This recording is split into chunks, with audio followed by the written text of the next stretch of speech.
بسم اللہ الرحمن الرحیم۔ حضرت شاہ ترکمان رحمۃ اللہ تعالی علیہ ولایت، فقر اور تقوی کے زندہ مثال، ایک ایمان افروز اور سبق آموز داستان۔ بر صغیر کی سرزمین نے بہت سے اولیاء اللہ کو اپنی آغوش میں پالا، جن کی روحانی روشنی نے اندھیروں میں امید کی شمع جلائیں۔ انہی روشن چراغوں میں سے ایک عظیم ہستی کا نام حضرت شاہ ترکمان ہے، جن کا تعلق ترک نسل سے تھا۔ ابتدائی حالات اور ترکستان سے برصغیر کا سفر۔ حضرت شاہ ترکمان کا اصل نام کیا تھا، اس پر تاریخ خاموش ہے، مگر آپ ترکمان کے لقب سے مشہور ہوئے۔ آپ کی پیدائش وسط ایشیا کے کسی ترک قبیلے میں ہوئی۔ علم، حکمت، زہد، تقوی اور عشق الہی میں بچپن ہی سے خاص رجحان تھا۔ جب آپ کی روحانی پیاس نے شدت اختیار کی تو آپ نے دنیا میں مال اسباب کو خیر آباد کہا اور حق کی تلاش میں نکل پڑے۔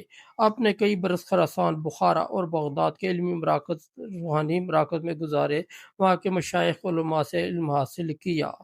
برصغیر آمد اور تبلیغ دین۔ آپ کی روحانی توجہ کا مرکز برصغیر بنا، جہاں آپ دہلی اور بعد ازاں پنجاب، موجودہ پاکستان کے علاقوں میں تشریف لائے۔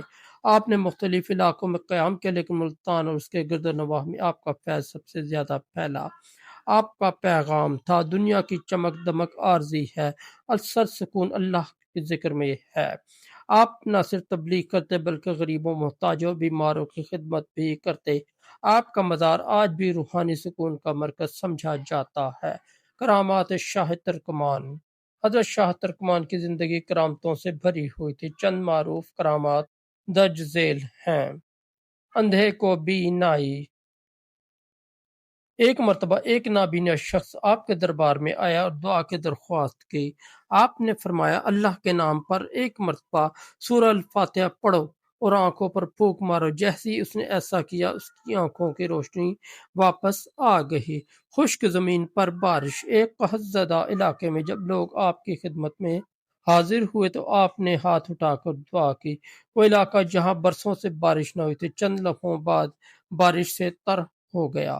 دلوں کی کیفیت جاننا۔ آپ کے پاس آنے والا ہر شخص یہ گواہی دیتا کہ آپ ان کے دل کی بات جان لیتے تھے۔ کسی کو کچھ کہنے کی ضرورت نہیں ہوتی، آپ خود ہی ان کے مسائل کا حل پیش کر دیتے۔ علم، فقر اور درویشی کا پیغام۔ حضرت شاہ ترکمان نے ہمیشہ علم و فقر کو لازم و ملزوم قرار دیا۔ آپ فرماتے تھے، علم وہی فائدہ دیتا ہے جو انسان کو اللہ سے قریب کرے، فقر وہی ہے جو انسان کے اندر عاجزی اور انسانیت پیدا کرے۔ آپ نے اپنے مریدوں کو دنیا سے کنارہ کشی نہیں سکھائی، بلکہ اللہ کی رضا کے لیے دنیا میں رہ کر خدمت خلق کا درس دیا۔ وصال اور مزار مبارک۔ حضرت شاہ ترکمان کا وصال ایک جمعہ کی رات کو ہوئے۔ لاکھوں عقیدت مندوں نے آپ کی نماز جنازہ میں شرکت کی۔ آپ کا مزار آج بھی ہزاروں زائرین کا سکون کا مرکز ہے، جہاں لوگ روحانی سکون، ہدایت کی تلاش میں آتے ہیں۔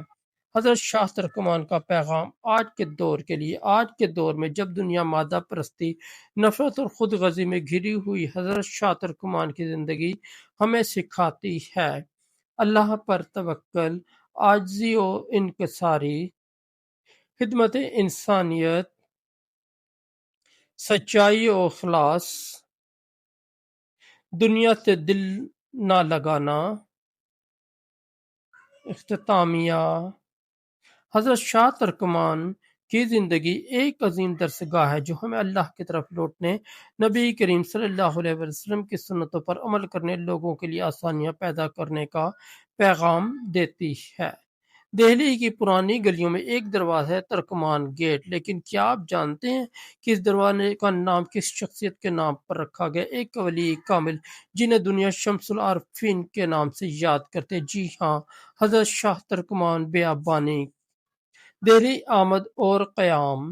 آپ نے دہلی کے اس علاقے میں سکونت اختیار کی جو آج ترکمان گیٹ کے نام سے جانا جاتا ہے۔ اس وقت دہلی علم، روحانیت اور تصوف کا مرکز بن رہا تھا۔ حضرت شاہ ترکمان ان روحانی روشنیوں کا ایک اہم چراغ بن گئے۔ آپ نے دنیاوی زیب و زینت کو ترک کر کے فقیری اختیار کی۔ کرامات اور روحانی اثر۔ کہا جاتا ہے کہ آپ کا دل اللہ کی محبت سے لبریز تھا۔ آپ کی دعاؤں سے بیماروں کو شفا ملتی، دلوں کو سکون ملتا اور گناہوں کے بوجھ ہلکے ہو جاتے۔ لوگ دور دور سے آپ کی زیارت کو آتے، آپ کی باتیں سنتے، دل کی دنیا بدل کر لوٹتے۔ اسی نسبت سے آپ کو شمس العارفین یعنی عارفوں کا سورج کہا گیا۔ مزار کی عمارت و تاریخ: حضرت شاہ ترکمان کی وفات 1240 ہجری میں ہوئی۔ آپ کا مزار ترکمان گیٹ کے ساتھ واقع ہے۔ یہ مزار سنگ مرمر سے بنایا گیا تھا۔ گنبد، ستون اور فرش سب کسی وقت شاندار ہوا کرتے تھے۔ گنبد کے نیچے مرمر کا ایک کٹہرا بھی موجود ہے جو آپ کی قبر کے گرد تھا۔ یہ آج بھی روحانی طور پر مانی جاتی ہے۔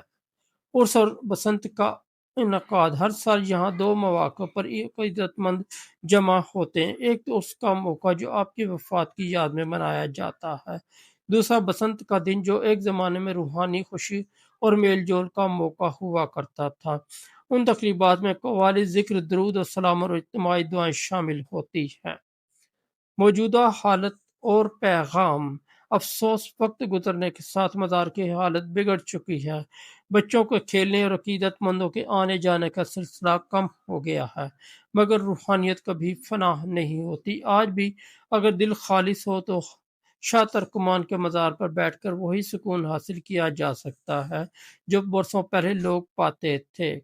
اختتامیہ اور پیغام: حضرت شاہ ترکمان کا پیغام ہمیں یہ سکھاتا ہے کہ دنیاوی مال و دولت سے بڑھ کر اللہ کی رضا اہم ہے۔ تصوف کا راستہ دل کی صفائی اور عاجزی، خدمت خلق ہے۔ آئے ہم ان ولی اللہ کے نقش قدم پر چلنے کی کوشش کریں۔ دوستو، اگر آپ کو ہماری ویڈیو پسند آئی ہو تو اس لائک کر دیں، چینل کو سبسکرائب کریں اور اس پیغام کو دوسروں تک پہنچائیں۔ اللہ ہمیں صوفیاء کی محبت عطا فرمائے، آمین۔